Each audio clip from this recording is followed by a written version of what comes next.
পড়ছিলাম কাব্যের নীলাম্বরী, কলমে আফরোজা আঁখি। পর্ব সংখ্যা 5। কাব্য থামল। আজ ওর কষ্ট হচ্ছে, কেমন অশান্ত লাগছে নিজেকে। এই বাড়িতে থাকতে পারবে না সে, কোনোভাবেই না। নিজের বাবা আর খালামণির প্রতি ওর যে এক আকাশ পরিমাণ ঘৃণা, কিভাবে থাকবে ও এ বাড়িতে? কাব্য চোখ বন্ধ করে শ্বাস ছাড়ল। নিজেকে শান্ত করার বৃথা চেষ্টা করলো সে। পাশে থাকা রাহুলের দিকে চোখ যেতেই দেখলো রাহুল কান্না করছে। চোখ দুটো ফুলে গেছে ছেলেটার। কাব্যের কেন যেন হাসি পেল রাহুলের কান্নার ধরন দেখে। ওর কাঁধে হাত রেখে বলল, কাব্য, কি হলো তোর? মেয়েদের মতো কান্না করে ভাসাচ্ছিস কেন? রাহুল জাপটে ধরল কাব্যকে। কান্না করতে করতে বলল, তুই এত কষ্ট নিজের মধ্যে চেপে রেখেছিস কাব্য। এতদিনে একবারও তো বলিসনি এগুলো। বললে কি হতো? তুই আমার আম্মুকে এনে দিতে পারতি, কষ্ট কমতো আমার। রাহুল নিজেকে স্বাভাবিক করলো। কাব্যের মুখের দিকে তাকাতেই দেখলো সে হাসছে। এই ছেলেটা এমন কেন? ওর কি কষ্ট লাগে না? যার বিষাক্ত অতীত শুনে যে কেউ কান্না করে দেবে নির্দ্বিধায়, সে কতটা শান্তভাবে বলে দিল সব। চোখ মুখে এক ফোঁটা কষ্টের ছাপ নেই। কাব্য কি তবে অতি সুখে পাথর হলো? দুঃখ কি ওকে ছুঁতে পারে না এখন আর? সব কথা মাথা থেকে ঝেড়ে ফেলে রাহুল বলল কাব্যকে, তা হয়তো পারতাম না, কিন্তু সুখ দুঃখে ছায়ার মতো তোর পাশে তো থাকতে পারতাম, কষ্টগুলোর ভাগ নিতে পারতাম। এই যে আছিস, তাই তো অনেক। আমি যখন সব হারিয়ে নিঃস্ব হয়ে গেছিলাম, ভিতরে ভিতরে শেষ হয়ে যাচ্ছিলাম, তখনই তো তোদের সাথে দেখা। আমার জীবনে আল্লাহর দেওয়া সবচেয়ে দামি উপহার আমার বন্ধুরা। কাব্যের এমন কথায় আবারও আবেগী হলো রাহুল। এই রাহুল ছেলেটা এমনই, মনটা ওর নরম। কাব্য কত সময় কত কি বলে, কখন আবার চর থাপ্পড়ও মারে। কিছুক্ষণ রাগ করে থেকে পরে আবার একটা কল দিলেই ছুটে আসে ওর কাছে। এই পৃথিবীতে রাহুলেরও আপন বলতে কেউ নেই, আছে কেবল এই বোন। সেও তো বোঝে না থাকার কষ্ট। স্রোতের জ্ঞান ফিরেছে, বিছানায় বসে আছে হাঁটুতে মুখ গুজে।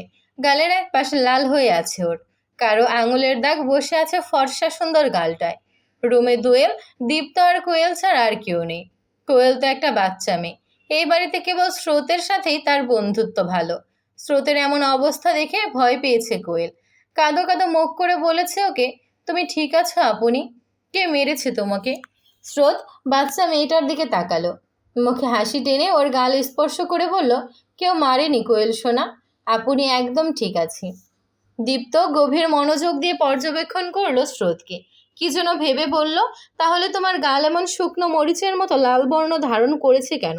পিঁপড়া কামড়েছে বুঝি? স্রোতের চোখে মুখে রাগ ফুটে উঠল। দাঁত কিরমির করে বলল, না, খরগোশ কামড়েছে। কিন্তু খরগোশ তোমার গালের নাগাল পেল কি করে? দীপ্তর এত প্রশ্নে বিরক্ত হয়ে বলল স্রোত, তুই যা তো দীপ্ত, মাথা খাস না আমার। দীপ্তের মুখটা অন্ধকারে ঢেকে গেল। বড় একটা শ্বাস ছেড়ে বলল, ইসরে, আমার সিনিয়রের গালে আমি চুমো দেওয়ার আগে খরগোশ চুমো দিল। তাও আবার যেমন তেমন চুমো না, বাইট বসিয়ে দিল। খরগোশটার নাম বলো সিনিয়র, এক্ষুনি খুঁজে বের করে কলিজা কত বড় দেখে নেব। স্রোত বিরক্ত হলো দীপ্তের বাগডামিতে। খাটের পাশের সেন্টার টেবিলে রাখা একটা ফুলদানি হাতে তুলেছে ওকে মারবে বলে। যান বাঁচাতে দীপ্ত দৌড়ে পালিয়েছে তখনই। কোয়েল মজা পেল ভাইয়ের এমন অবস্থা দেখে। সেও হাসতে হাসতে বেরিয়ে গেল দীপ্তের পিছু পিছু। দোয়েল স্রোতকে নিজের দিকে ঘোরালো। ওর গালে হাত দিয়ে বলল, কি হয়েছিল স্রোত? আপুকে বল, গালে এমন লালচে দাগ পড়লো কি করে? কাব্য ভাইকেই বা কোথায় পেলি তুই? কাব্যের নামটা শুনে রাগ হলো স্রোতের। রেগে মেগে বলল দোয়েলকে, ওই অসভ্য অভদ্র পাষাণ লোকটাই তো আমার গালে থাপ্পড় মেরেছে। দোয়েল আপু, খরগোশ লোক একটা, মানুষ মানুষকে মারতে পারে এভাবে?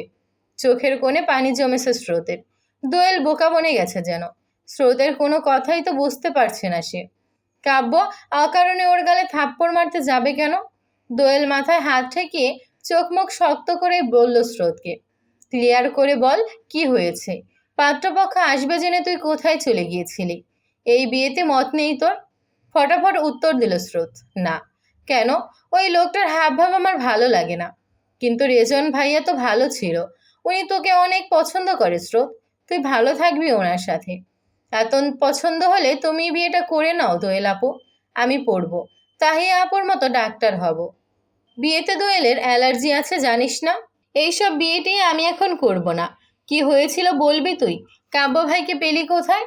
স্রোত উঠল বিছানা থেকে। পরনের শাড়িটা এলোমেলো হয়ে আছে। মাথায় খোপা করা সিল্কের চুলগুলো খুলে কোমর পেরিয়ে গেছে। দোয়েল তাকিয়ে আছে ওর দিকে। এই মেয়েটা অনেক সুন্দর, অপূর্ব দেখতে। ভুবনমোহিনী সুন্দরী বললে কম হবে না। গায়ের রং, উচ্চতা, স্বাস্থ্য, লম্বা কালো কেশগুলো সব কিছুই পারফেক্ট তার। একটা মানুষ এত পারফেক্ট হয় কি করে? আল্লাহ যেন সব সৌন্দর্য এই অষ্টাদশী মেয়েটার মধ্যেই ঢেলে দিয়েছেন। স্রোত আবারও এসে বসলো দোয়েলের পাশে। কাব্যের সাথে ওর দেখা হওয়ার বিষয়টা বলল সুন্দর করে। ফপির জোড়াজুড়িতে ওনারা না শাড়ি চুড়ি আর সব গহনা পরে রেডি হয়েছিল স্রোত, কিন্তু মনে মনে ঠিক করে নিয়েছিল সে কোনোভাবেই যাবে না রেজওয়ান ছেলেটার পরিবারের সামনে। লোকটা দেখতে অনেক সুন্দর, কথাবার্তাও ভালো, সব মিলিয়ে পারফেক্ট বলা চলে, কিন্তু স্রোতের সামনে আসলেই কেমন তেরা বেঁকা কথা বলতে শুরু করে লোকটা। বেশ কয়েকবার দেখা হয়েছে ওদের, কখনো স্রোতের কলেজে, কখনো রাস্তায়, কখনো আবার বাড়িতে। প্রতিবারই নানা বাহানায় স্রোতের সাথে কথা বলতে চেয়েছে সে। স্রোতের একদমই পছন্দ না এমন ছেলে মানুষকে। ছেলেদের অ্যাটিটিউড থাকবে, আত্মসম্মান থাকবে, তারা কেন যেচে পড়ে কথা বলতে যাবে যে কোনো মেয়ের সাথে? আজ যখন জানলো স্রোতের ছোট ফুপি সাবরিনা বেগম ওনারই বান্ধবীর ছেলে রেজওয়ানের সাথে বিয়ে ঠিক করেছেন ওর, তখন মাথায় আকাশ ভেঙে পড়ার মতো অবস্থা হয়েছিল স্রোতের। স্রোত তো চাইনি এমনটা। ইচ্ছে না থাকার পরেও ফুপির কথা রাখতে সাজগোজ করে তৈরি হলো সে। কোনো একটা কারণে স্রোত তখন ছাদে গিয়েছিল। এক ফুচকাওয়ালাকে যেতে দেখলো গেটের সামনে দিয়ে। ছাদে দাঁড়িয়ে চিৎকার করে ডাকলো লোকটাকে। সে সফল হলো নিজের কাজে। ফুচকাওয়ালা থামলো, স্রোতের দিকে তাকিয়ে চোখের ইশারায় বললেন তিনি দাঁড়াবেন। তারপর আর কি, স্রোত আস্তে আস্তে বাড়ি থেকে বেরিয়ে গেল ফুচকা খাবে বলে। সাবরিনা বেগম আর ওনার যা তখন রান্নার কাজে ব্যস্ত। ধ্রুব বাসায় নেই, আর দোয়েল নিজের পড়ার টেবিলে। স্রোতকে দেখলো না কেউই। প্রায় অনেকক্ষণ হলো স্রোত বাড়ির বাইরে। হাঁটতে হাঁটতে বাড়ির সীমানা পেরিয়ে অনেক দূরে চলে গেছে সে। আশপাশে তাকিয়ে দেখলো জনমানবের উপস্থিতি নেই জায়গাটাতে। কিছু দূর যেতেই কোথা থেকে কতগুলো ছেলে এসে ঘিরে ধরলো ওকে। তাদের মধ্যে একজনকে ভালো করেই চেনে স্রোত। কিছুদিন আগেও কলেজ থেকে ফেরার পথে স্রোতের সাথে অসভ্যতম করতে চেয়েছিল সে।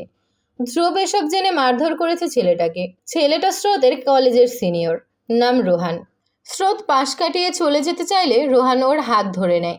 ঘাড় কাত করে ঠোঁটের কোণে শয়তানি হাসি নিয়ে বলে, কি মামুনি, একা কেন? আমাদের সঙ্গ লাগবে? মানে কাকে কি বলছেন আপনি? মাথা ঠিক আছে? ঘরে মা বোন নেই? মা বোন তো আছেই, বেড পার্টনার নেই, তুমি হবে? রাগে ঘেন্নায় রোহানের থেকে নিজের হাতটা ছাড়িয়ে গালে চড় বসিয়ে দিল স্রোত। রোহানের রাগ যেন তরতর করে বাড়ল। স্রোতের দিকে এগিয়ে যেতেই দৌড়ে পালালো স্রোত। রোহানরাও ছুটল ওর পিছু পিছু। কিছু দূর আসতেই স্রোতের ধাক্কা লাগলো কারো সাথে। টাল সামলাতে না পেরে মাটিতে পড়ে গেল সে। সামনের মানুষটার হাতে থাকা দামি ফোনটা হাত থেকে পড়ে গেল নিচে। পাকা রাস্তায় পড়ার কারণে ফোনের গ্লাস ফেটে গেল তখনই। স্রোতের হাত ধরে টেনে তুলল লোকটা। ধমকের স্বরে বলল, এই মেয়ে, চোখে দেখতে পাও না? স্রোত কেঁপে উঠল। কিছু দূর পিছিয়ে গিয়ে লোকটার দিকে তাকাতেই অবাক হলো সে। এ তো ওর বড় ফুপির ছেলে, আরণ্যক কাব্য। আরণ্যক ম্যানশনের বড় রাজপুত্র বলা যায়, যার আসার অপেক্ষায় দিন গুনছে সবাই।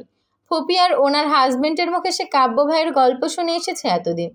প্রতিদিন কাব্যের ফেসবুক প্রোফাইল ঘাঁটাঘাঁটি করে স্রোত, তাই সামনে থেকে দেখে চিনতে অসুবিধে হয়নি খুব একটা।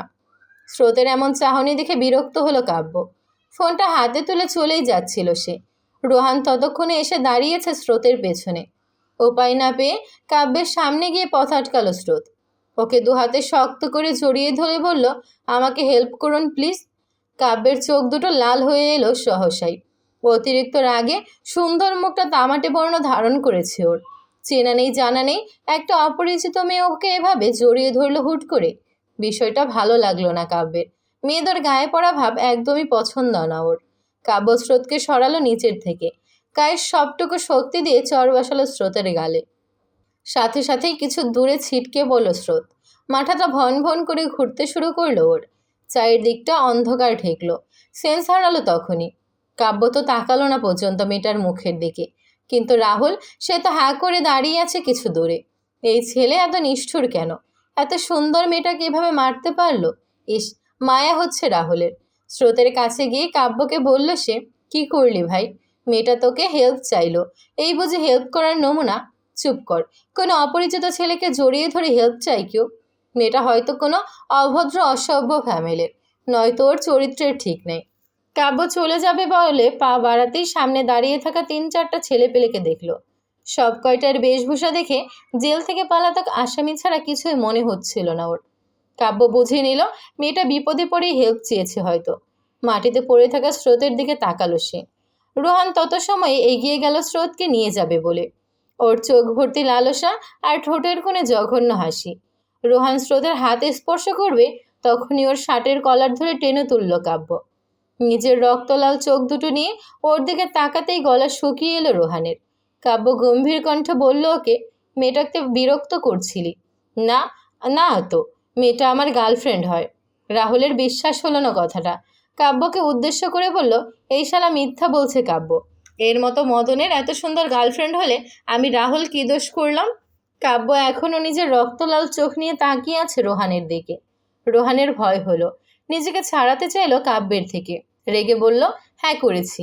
কি করবি তুই? কাব্য বাঁকা হাসলো। নিজের শক্তপোক্ত হাত দিয়ে ঘুষি বসালো রোহানের নাকে। রোহান সাথে সাথে 2 হাত দিয়ে নাক চেপে ধরল নিজের। আরেক দফা আক্রমণের শিকার হলো সে। কাব্য লাথি মারল ওর পেটে। হাত টেনে মুচড়ে দিল তা। গগন কাঁপানো চিৎকার দিয়ে উঠল রোহান। নাক থেকে গলগল করে রক্ত বের হলো ওর। প্রচণ্ড পেট ব্যথায় আর হাতের যন্ত্রণায় মাটিতে পড়ে ছটফট করতে শুরু করলো সে। রোহানের সাথে ছেলেগুলো হাঁ করে দাঁড়িয়ে আছে কিছু দূরে। কাব্য চোখ গরম করে ওদের দিকে তাকাতেই দৌড়ে পালালো ছেলেগুলো। রোহানের এমন আর্তনাদে মায়া হলো না কাব্যের। ভ্রু কুচকে এখনো তাকিয়ে রইল ওর দিকে। আবারও গিয়ে আঘাত করবে তখন রাহুল এসে আটকালো ওকে। কাব্য শান্ত হলো। স্রোতের দিকে তাকাতেই কেমন যেন এক অনুভূতি হলো ওর। মনে হলো স্রোতকে সে চেনে, বহুদিনের পরিচিত ওর। কিন্তু এই মেয়েকে তো আগে কখনোই দেখেনি কাব্য। কেন এমন অদৃশ্য সুতোর টান অনুভব করছে মেয়েটার প্রতি? স্রোতকে পড়ে থাকতে দেখে রাহুল কোলে তুলে গাড়িতে উঠাতে চাইছিল। কাব্য স্পর্শ করতে দিল না ওকে। নিজেই স্রোতকে উঠালো গাড়িতে। রাহুল আশেপাশের মানুষের থেকে জানার চেষ্টা করেছে স্রোতের পরিচয়। জানতেও পারল সে। উঠে গিয়ে বসলো কাব্যের গাড়ির ড্রাইভিং সিটে। কাব্য নিষ্পলক চোখে তাকিয়ে দেখছে স্রোতকে। স্রোতের দিকে কিছুটা ঝুঁকতেই চোখ খুলে তাকালো সে। মনের মধ্যে থাকা ভয়ে ভাবল কাব্য খারাপ কিছু করতে চাইছে ওর সাথে। নিজের গায়ের সবটুকু শক্তি নিয়ে তখন চর বসালো কাব্যের গালে। রাহুল স্তব্ধ হয়ে দেখে। কি হতে যাচ্ছে বুঝতে বাকি রইল না আর। কাব্য নিজের গালে হাত দিয়ে ভ্রু কুচকে তাকিয়ে আছে স্রোতের ভয়ার্ত মুখটার দিকে। স্রোত মনে মনে ভয় পেয়েছে। বুঝতে পেরেছে সে ভুল করেছে। কাব্যকে সরি বলতে নিলেই ওর বাম গালে দ্বিতীয়বার থাপ্পড় পড়ল কাব্যের শক্তপোক্ত হাতের। সাথে সাথেই মাথাটা ঝিমঝিম করতে শুরু করলো ওর। সেন্স হারালো তখনই আবার। লোকজনের থেকে পাওয়া ঠিকানায় গিয়ে গাড়িটা থামালো রাহুল। কাব্য গাড়ি থেকে বেরোলো। অনেক ভেবেচিন্তে স্রোতকে কোলে নিল সে। বাড়ির সদর দরজার সামনে আসতেই নেম প্লেটে লেখা সুন্দর অক্ষরে আরণ্যক ম্যানশন নামটা চোখে ভাসল ওর। চিন্তায় চিন্তায় রাহুলের মোটা মাথাটা মনে হ্যাং করবে এখন। এই অপরিচিত মেয়েটার বাড়িতে কাব্যের নাম লেখা কেন? বুঝে আসছে না তার। নাকি এটাই কাব্যের বাড়ি আর স্রোত তার পরিচিত? কাব্য পা রাখলো বাড়ির ভেতরে।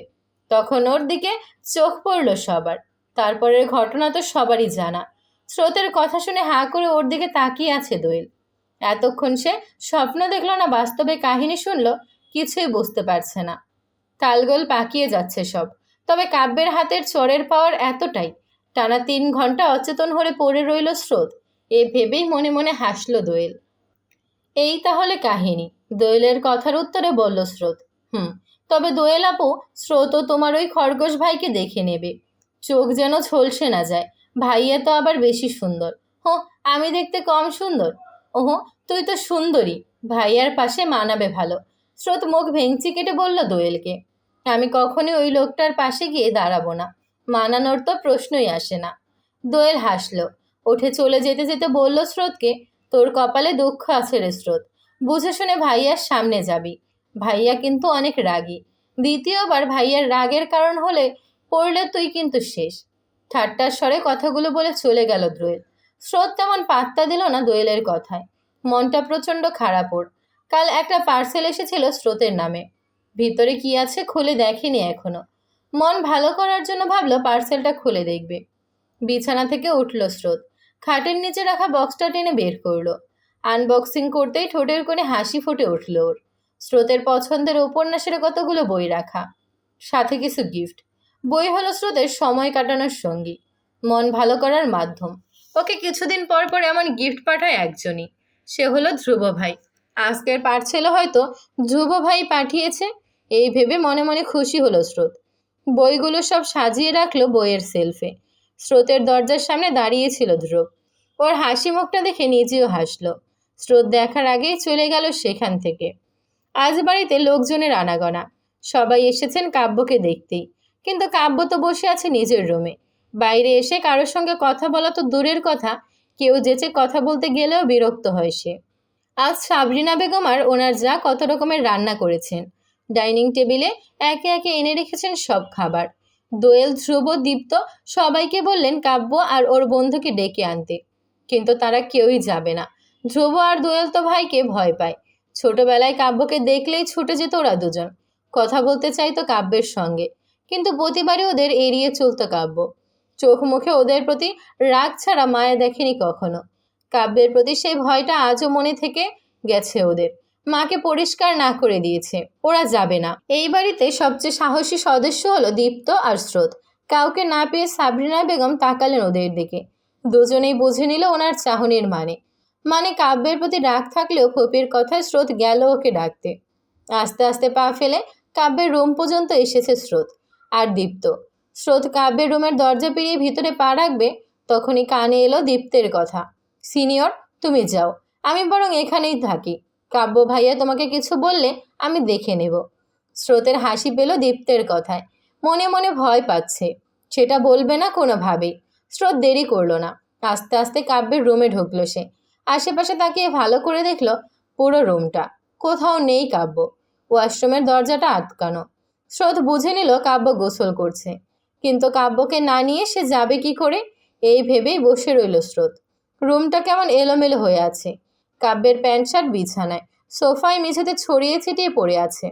একটা একটা করে সব কাপড় গোছালো স্রোত। কাচের জানালাটার পাশে আঁকেবুকি করার বিভিন্ন জিনিসপত্র চোখে পড়ল ওর। ক্যানভাসে আঁকা সুন্দর ছবিগুলোর দিকে চোখ আটকালো স্রোতের। কি সুন্দর নিখুঁত হাতের কাজ! এগুলো কি কাব্য ভাই এঁকেছেন? ওনার অনেক গুণ জানে স্রোত, তাই খুব একটা অবাক হলো না সে।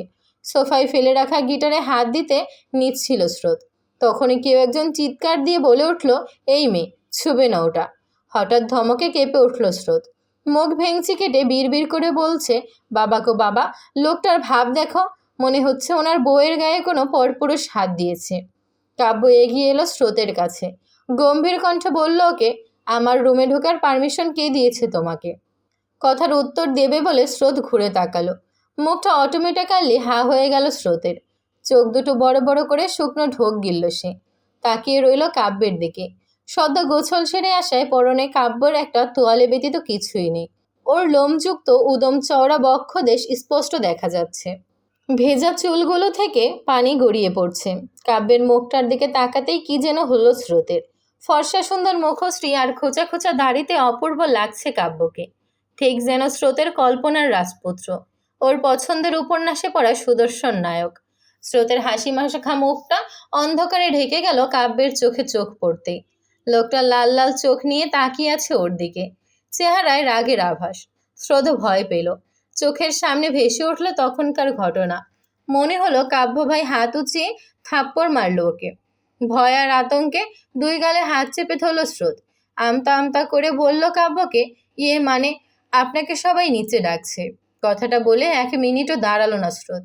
দ্রুত বেরিয়ে গেল কাব্যের রুমের সীমানা অতিক্রম করে। দীপ্ত তো অনেক আগেই পালিয়েছে ভয়ে। কাব্য ভেবেছিল আজই চলে যাবে এখান থেকে, এ বাড়িতে থাকবে না সে। রাহুলের জন্য যেতে পারল না। রাহুল ভেবেই এসেছে এ বাড়িতে বেশ কিছুদিন থাকবে। কাব্যদের রাজপ্রাসাদের মতো সুন্দর দেখতে পুরো বাড়িটা ঘুরে দেখবে সে।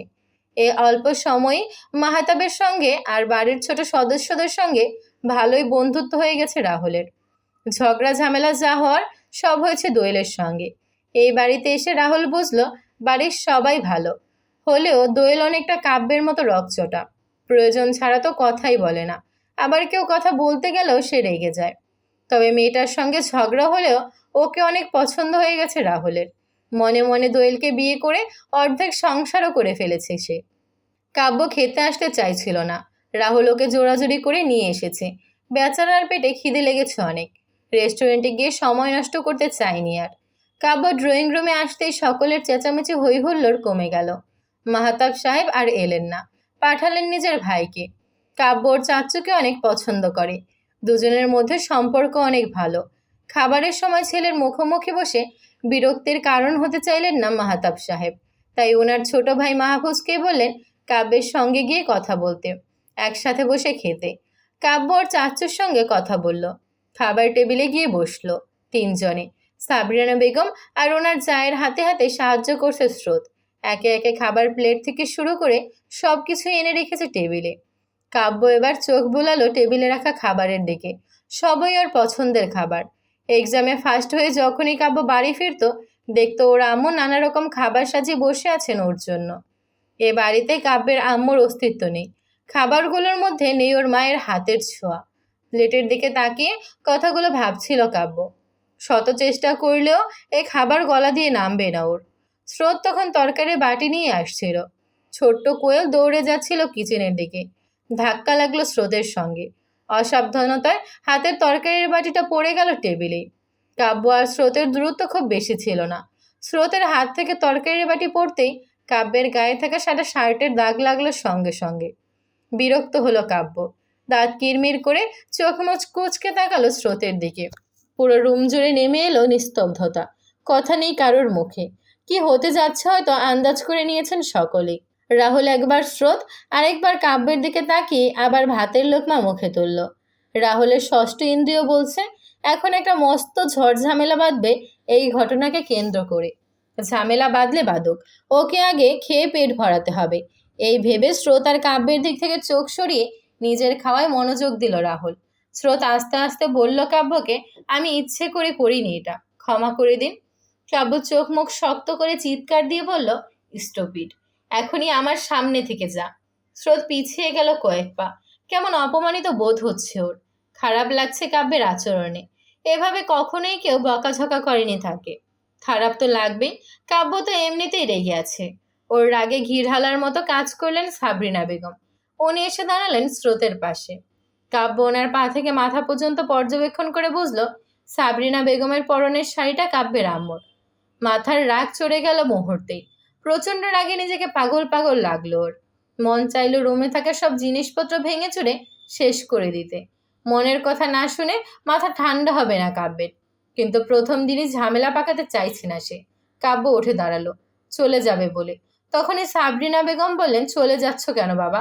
সব আয়োজন তো তোমার জন্যই, প্লেটের ভাত রেখে উঠতে নেই। সাথে সাথে উত্তর এলো কাব্যের থেকে, ঠিক আছে ফেলে দিচ্ছি তবে। কথাটা বলেই কাব্য টেবিলে থাকা কাচের প্লেট তরকারির বাটি এক এক করে সব ছুঁড়ে ফেললো মেঝেতে। ঝনঝন শব্দ তুলে প্লেটগুলো ভেঙে গেল মুহূর্তেই। পানির গ্লাসটা দেয়ালে ছুঁড়ে মারতেই টিভির স্ক্রিন ফেটে গেল সঙ্গে সঙ্গে। সাবরিনা বেগমের মুখে কথা নেই, মনে হচ্ছে কাব্যের ওনাকে সহ্যই হচ্ছে না, নইলে কি ওনার উত্তরে এমন কাজ করে কাব্য? স্রোত দাঁড়িয়ে আছে কাব্যের থেকে কিছু দূরে, চোখ দুটো ছলছল করছে ওর। কতবার হাঁটতে গিয়ে হোঁচট খেয়ে ধ্রুবর উপরে পড়ে গেছে সে, কতবার খাটের টেবিলে তরকারি ফেলেছে ওর শার্টের উপর। ধ্রুবর রুমে গিয়ে পছন্দের বইগুলো নিয়ে এসেছে ওর, কখনো তো এমন করেনি ধ্রুব ভাই। আর কাব্য ভাই ছোট্ট একটা বিষয় নিয়ে এমন করছে, এর মনে কি দয়া মায়া নেই? মানুষ এত কঠোর হয়? কথাগুলো বারবার মাথায় আসছে স্রোতের। ধ্রুব আর দোয়েল দাঁড়িয়ে আছে এক পাশে। ধ্রুব চোখ মুখ শক্ত করে রেখেছে, পারছে না কিছু বলতে। যতই হোক কাব্য তো ওর ভাই। দোয়েলের চোখ মুখে ভয়ের ছাপ। কাব্য রাগী জানে সে, কিন্তু এতটা উগ্র? যাদের সামনে ধ্রুব দোয়েল কখনোই কথা বলে না, তাদের সামনে এমন আচরণ করছে ওর ভাই। দোয়েল রাহুলের ঠিক পেছনে এসে দাঁড়ালো, মিনমিনে কণ্ঠে ডেকে বলল, শুনুন। সঙ্গে সঙ্গে উত্তর এলো রাহুলের থেকে, বলুন। ভাইয়াকে সামলান প্লিজ। রাহুল চোখের ইশারায় দোয়েলকে আশ্বস্ত করলো, সে দেখে নিচ্ছে সবটা। দোয়েলও নিশ্চিত হলো, কিন্তু রাহুল কি করলো? খাবারের প্লেট হাতে নিয়ে কাব্যের সামনে গিয়ে বলল, তোর ঝগড়া মারামারি শেষ হলে ডাকিস, আমি খেয়ে নি। কথাটা বলেই রাহুল চলে গেল কাব্যের রুমে। দীপ্ত, ধ্রুব আর দোয়েল হাঁ করে তাকিয়ে আছে ওর যাওয়ার দিকে।